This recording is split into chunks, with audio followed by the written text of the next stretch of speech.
This is how I like to replace the USB-C port on a OLED switch. You can find all the tools I use in this video in the description below.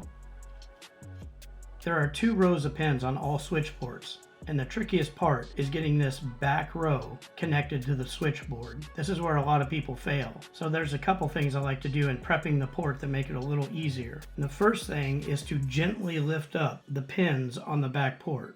When you lift up these pins, you want to barely lift them up, just a tiny bit.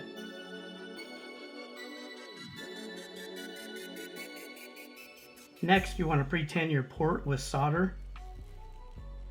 And you want to use plenty of flux to get the solder flowing around those pins. Each pin will connect easier if you pre-tin the port. There are 2 little clips on the covers on each side that you need to loosen in order to take those covers off. And you can use tweezers to lift each of those clips up. As you can see, it just falls right off. And now we can remove the port. To remove the old port, I like to put some solder on the posts.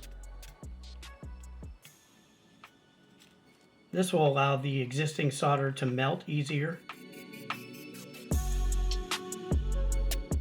Next, use the heat gun to loosen the port. You don't want to force the port, you just want to let it drop down. That way you don't rip up any pads. For my hot air rework station, I like to keep the temp at about 410 Celsius and about 80% air. Some techs prefer hotter air, some techs prefer cooler air. I prefer to go a little hotter, that way the job gets done a little quicker and I'm not exposing the board to a lot of heat for a long time.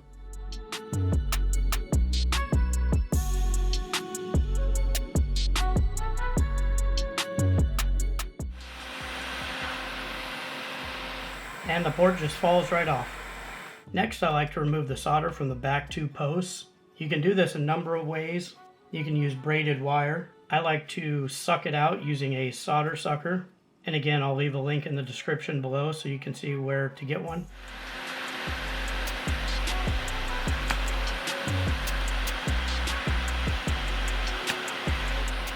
I also like to add fresh solder to all the pins on the board.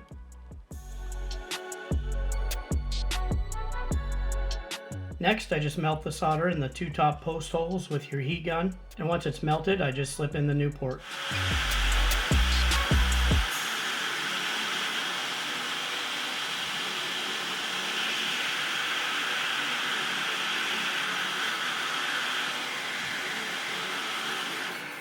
And I like to give it about a 10-second count, holding the port on. You can see every one of those pins is nice and soldered tight. It's always a good idea to come back through and check each pin.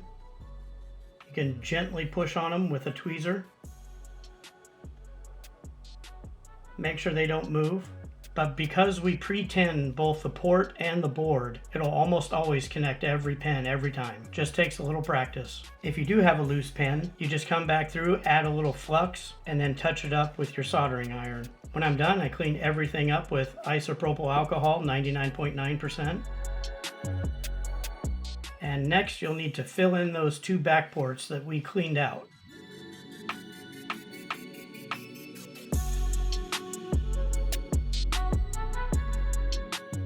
And you want to flip it over and make sure that the solder has gone all the way through those ports, as you can see it has.